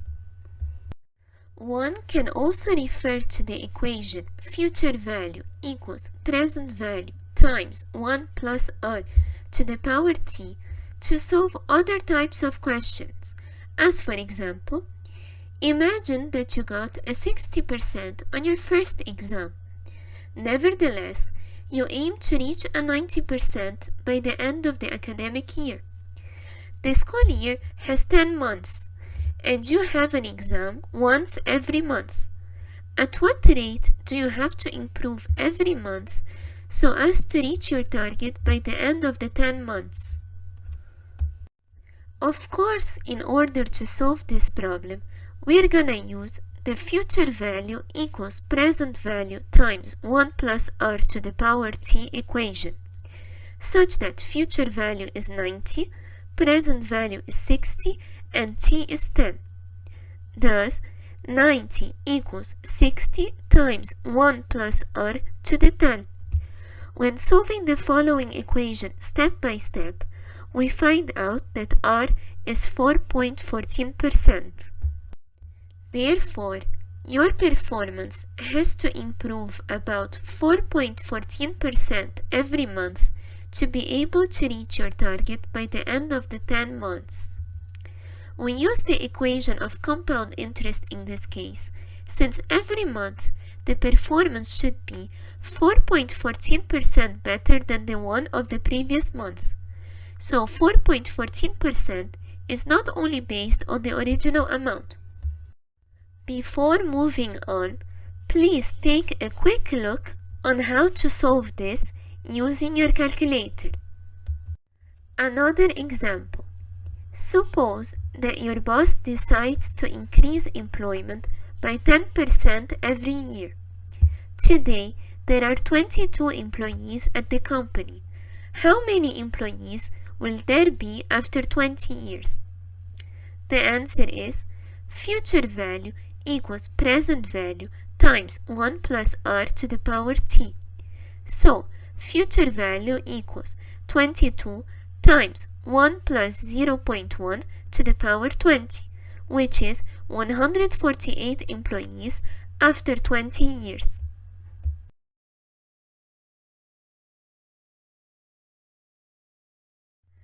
As I mentioned last week, sometimes a question is not about finding the future value, but about finding any other of the three parameters when the future value is given. To find the present value, for example, one simply has to do present value equals to future value over 1 plus r to the power t. In this case, the term 1 over 1 plus r to the power t is called the present value factor. It is the reciprocal of the future value factor. Imagine, for example, that your sister will join college in 4 years, and the tuition for the first year is $10,000. Your parents want to have joined this amount by the beginning of the academic year, 4 years from now. Your bank is offering a 24% interest rate compounded annually. How much should your parents deposit today to have this amount just in time? The answer is they must deposit the present value today, which is future value over 1 plus r to the power t, meaning $10,000 over 1 plus 0.24 to the power 4. So they must deposit 4,230 today if they want to have this amount of money 4 years from now. You can take a look at the following procedure if you want to find the solution to the previous problem using the financial calculator. Let's say that your grandpa deposited a certain amount of money 30 years ago that made you inherit $1 million today. The interest rate was 15% per year compounded annually. How much did he deposit 30 years ago? In this case, 30 years ago would be the present value of money that needs to be found, and the future value is the $1 million. Thus, present value equals to 1 million over 1 plus 0.15 to the power 30, which is equal to $15,103. Note that the higher the interest rate offered, the lower it will be the amount that you have to deposit. Let's solve the previous problem, but now using a 20% interest rate instead of a 15% interest rate. The answer would be present value equals to 1 million over 1.2 to the power 30, which is 4,213 instead of 15,103.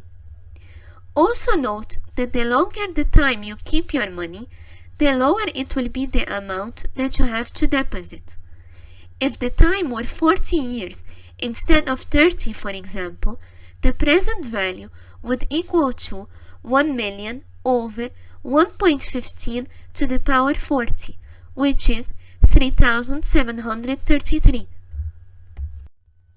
Suppose that one of your friends needs capital for a project that seems very profitable. He promises to repay $1 million in 30 years at 20% compounded annually. Would you buy this agreement today for $3,500? Let's see. The future value is $1 million. The time is 30 years. And the interest compounded annually is 20%. So present value would be 1 million over 1.2 to the power 30, which is 4,212.72. So if you want 1 million in 30 years, you would have to invest 4,212.72 today. Nevertheless, your friend is offering the same amount of money in 30 years for only $3,500 today. You should buy this deal. Let's see how much you would get in 30 years if you decided to invest $3,500 in something else. In this case, the future value would be 3,500 times 1.2 to the power 30, which is $830,817. So your friend is giving you the opportunity of receiving 1 million instead of $830,817. We have already discussed how to rearrange the equation when we need to find the present value. Another possible question would be to find the discount rate when everything else is given. Take a look at the procedure below to see what to do in this case. What is the annual interest rate of an investment that will pay you $10,000 in 10 years if you invest $2,000 today? Well, $10,000 would be equal to 2,000 times 1 plus r to the power 10. So 10,000 over 2,000 is 5. Thus, 5 would be equal to 1 plus r to the power 10. 5 to the power 1 over 10 would be equal to 1 plus r to the power 10 over 10. So 5 to the power 1 over 10 is equal to 1 plus r. R equals minus 1 plus 5 to the power 1 over 10, which is 17.46%. If you invested a certain amount of money 4 years ago, what interest rate compounded annually would double your money today? What interest rate compounded annually would multiply your money by 4? To double your money means that future value will equal to 2 times the present value. Thus, 2 times PV equals PV times 1 plus r to the 4, meaning that 2 equals to 1 plus r to the power 4. Therefore, r would equal 18.92%. To multiply your money by 4 means that the future value will equal 4 PV. So, 4 PV equals PV times 1 plus r to the power 4. Therefore, 4 would equal 1 plus r to the 4, and r would equal 47.43%. Lastly, the equation future value equals present value times 1 plus r to the power t can also be rearranged to find the number of periods. In order to do that, we use the ln function. The ln function is used when the power of a component of an equation is unknown and we need to find it.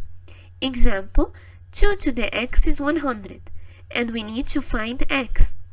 In this case, we add ln to both sides. Ln 2 to the x equals ln 100. One of the rules of ln is that you're allowed to drop the power. This means that ln 2 to the x becomes x ln 2. So x ln 2 equals ln 100 and x equals ln 100 over ln 2. The ln button is found in any regular calculator, but if you're using the financial calculator, don't forget to press the number first, as in press 2, then press ln. If future value equals 1 plus r to the t, then future value over present value equals 1 plus r to the t.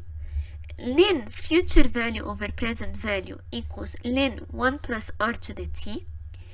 Ln future value over present value equals t ln 1 plus r.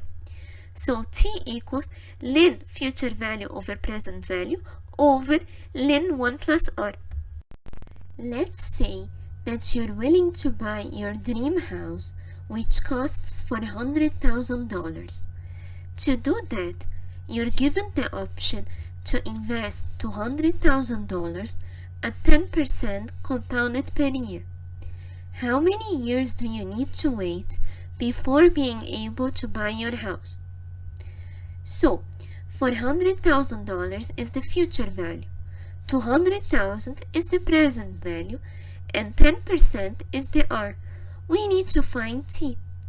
So, 400,000 equals to 200,000 times 1 plus 0.1 to the power T. 400,000 over 200,000 equals 2. So 2 equals 1.1 to the power T.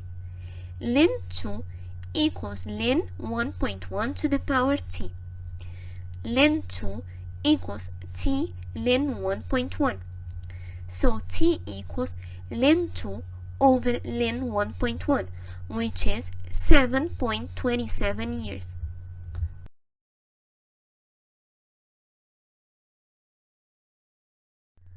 Let's imagine that you have $25,000 today to invest for 10 years. How much would you have at the end of this time period if you were offered a 6% return? What about an 8% return?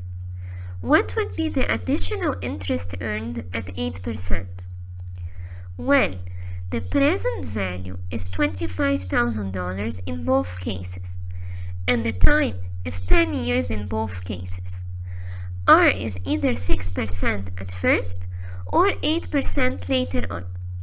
So the future value at 6% is equal to 25,000 times 1 plus 0.06 to the power 10, which is equal to 44,771.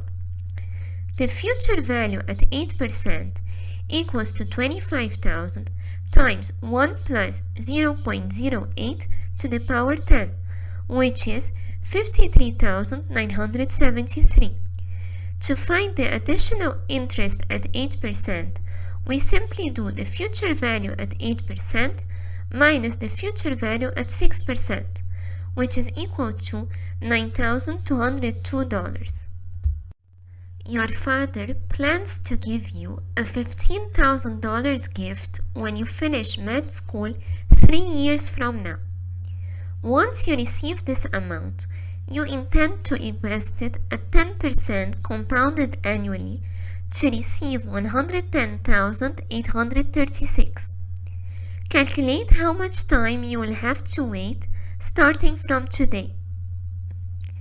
The answer is you will have to wait 3 years to get the gift, plus the time needed to make the $15,000 increase to $110,836.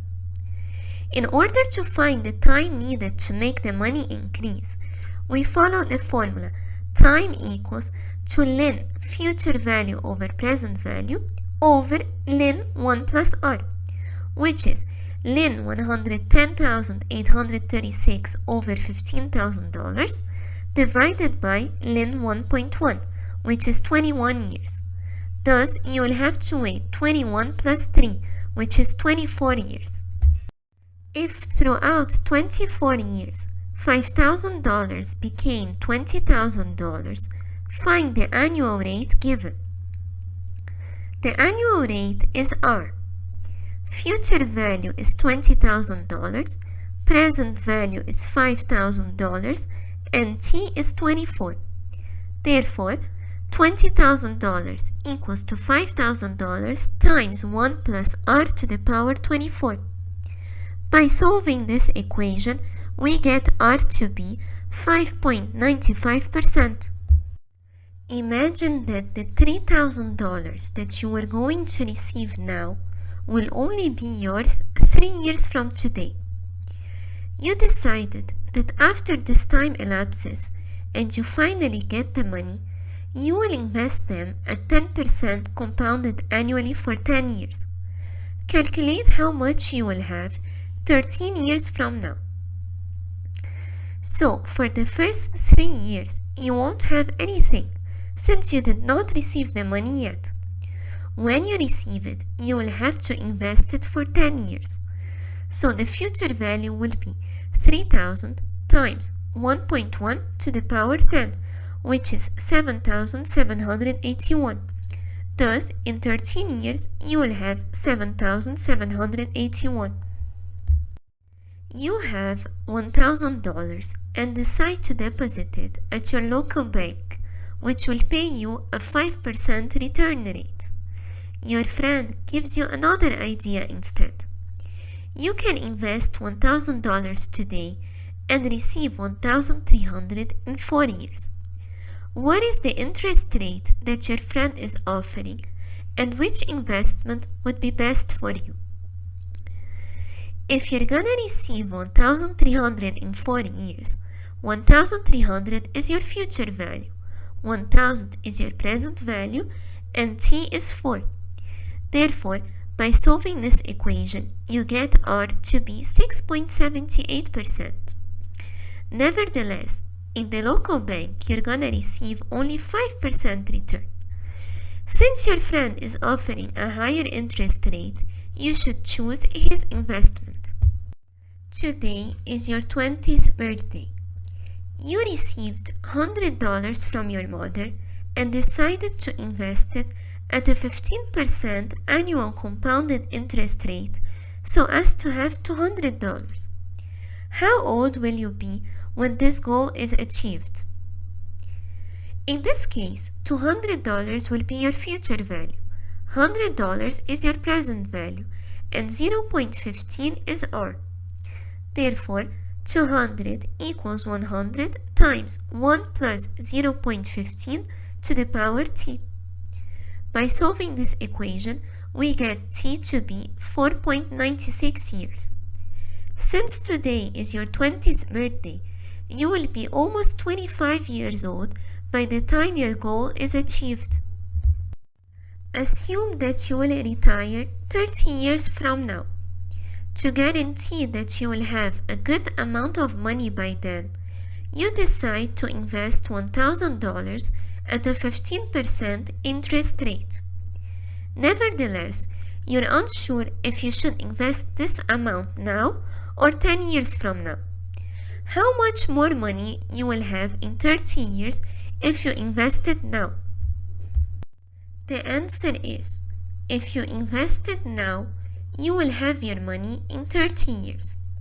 The future value would be 1,000 times 1 plus 0.15 to the power 30, which is 66,212. If you invested 10 years from now and you retire in 30 years, then your money will be invested for 20 years only. So the future value would be 1,000 times 1 plus 0.15 to the power 20, which is 16,367. 66,212 minus 16,367 is equal to 49,845. Thus, if you invested now, you will have $49,845 more than what you would have had you invested 10 years from today. If I invested money today and will receive $90,000 10 years from now, while you also invested today but will receive $90,000 only 12 years from now, what can we infer from this information if both of us invested money at a 5% interest compounded annually? The answer is, in both cases, the future value would be $90,000 and R will be 5%. In the first case, T will be 10, and in the second case, T will be 12. Since the time periods are different, then the present values of both investments will be different too. My investment will be worth more today than yours, since as T increases, present value decreases.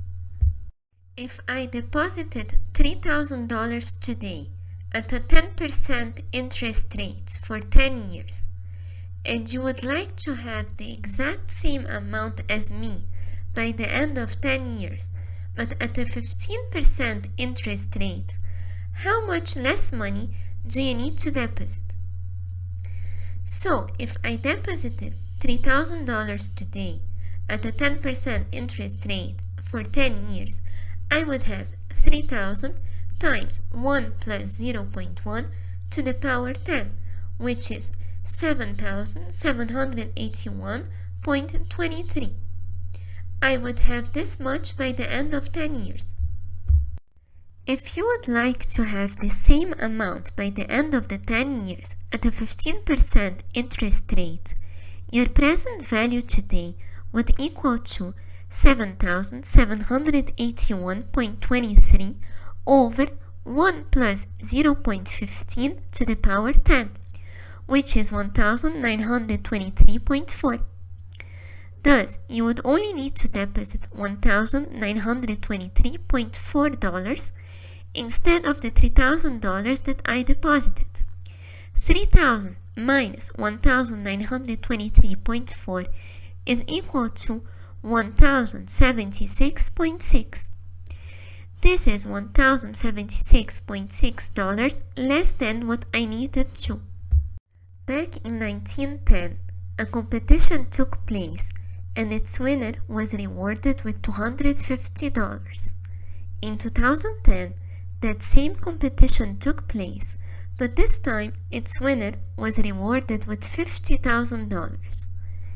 If this event continues to take place every year, and the prices continue to grow at this rate, how much will the owner of the 2050 competition make? The answer is, from 1910 to 2010, 100 years have passed. The future value is $50,000 and the present value is $250. So $50,000 equals to 250 times 1 plus r to the power 100. By solving the equation, we get r to be 5.44%. If the price changes at this rate every year, then from 2010 to 2050, the future value would be 50,000 times 1 plus 0.0544 to the power 40, which is 416,089. Let's now go over some tips for solving certain questions. Number 1. If asked about how much additional money a person will receive or will have to invest, given two different interest rates or two different time periods, calculate the present value or future value using the first time period or the first interest rate. Then calculate the present value or future value using the second time period or second interest rate, and at the end, subtract the two numbers that you calculated. Number 2. Always remember that the future value when the interest rate is compounded will always be larger than the future value when the interest rate is simple. When they ask about how long it will take to double your money, instead of using the conventional way and setting the future value equals to 2 PV, you can use what we call Rule 72. This rule consists of dividing 72 by the compound interest. The answer you get will be the number of years needed to double your money. The most common example given about this rule is that it takes 9 years to double your money at a compounded 8% interest, and it takes 8 years to double your money at a compounded 9% interest, as in 72 divided by 8 is 9 and 72 divided by 9 is 8. Remember that we divide by the number and not by the percentage. That is, we divide by 8 or 9 and not by 0.08 or 0.09. To see how long it takes to multiply your money by 4, divide 144 by the compound interest. This is Rule 144. Always remember that since interest is involved, future value is always larger than present value. If interest is 0%, then future value equals present value. When talking about simple and compound interest, remember that simple interest is applied only on the original amount, and compound interest is applied on the original and on each of the reinvested amounts, thus increasing the interest received every year. Future value equals present value times 1 plus r to the power t. Thus, if t increases or r increases, future value will increase. assuming that present value is kept constant. Present value equals future value over 1 plus r to the power t. Thus, if t increases or r increases, present value will decrease, assuming that the future value is kept constant. The future value formula shows how large the amount you deposited can get and how beneficial it would be to start saving money early on in your life, so as to guarantee an adequate amount of money for your retirement. I am 100% sure that if you have reached the end of this compilation, it is definitely because the content is helpful to you somehow. So don't forget to give your friends and acquaintances the opportunity to have access to these videos by liking, sharing, commenting, and subscribing. We will be continuing with more finance content soon. But before that, I will also make a compilation of the weekend videos and a compilation of the economics videos. Thank you so much.